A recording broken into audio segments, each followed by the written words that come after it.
personne ne peut servir Dieu et en même temps servir maman. Si la Bible fait ce point, ça veut dire qu'il y a deux types de serviteurs, ceux qui servent Dieu et ceux qui servent maman. Et si on met Dieu sur le même piédestal que maman, en disant « nul ne peut servir Dieu et maman », le « et » conjonction de coordination met Dieu et maman sur le même piédestal. Mais pourquoi la Bible fait? C'est parce que autant Jéhovah est Dieu, autant maman est Dieu.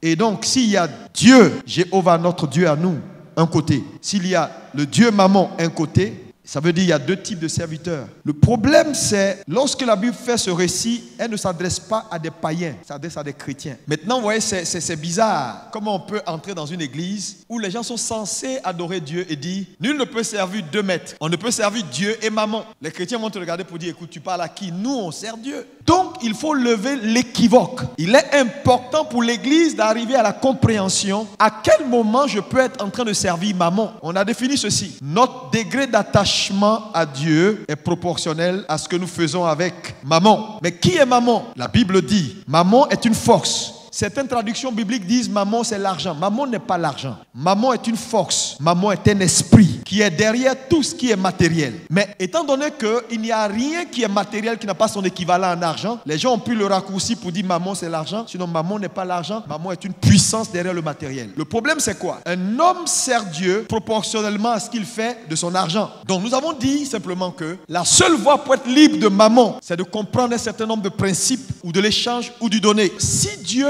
donc nous a mis en garde concernant l'argent, ça veut dire que l'argent est très important. La Bible a beaucoup insisté pour dire faites gaffe et faites gaffe. Donc tu ne peux pas venir pour dire je suis chrétien et puis tu ne fais pas gaffe alors que la Bible dit il faut faire gaffe. La Bible dit l'argent est la racine de tous les maux. Il dit certains s'étant attachés à cela se sont égarés loin de la face de Dieu. Ça veut dire que si la mauvaise compréhension de l'argent, la mauvaise attitude face à l'argent peut égarer des gens loin de Dieu, alors la bonne compréhension de l'argent, la bonne compréhension des principes bibliques de comment fonctionne l'argent peut être également la solution de tous les maux. Et donc, ce n'est pas quelque chose qu'il faut considérer comme charnel. C'est parce qu'en réalité, dans le service que nous apportons à Dieu, si nous ne prenons garde, on peut être en train de servir maman sans s'en rendre compte. Malheureusement, beaucoup de gens servent maman, croyant qu'ils sont en train de servir Dieu.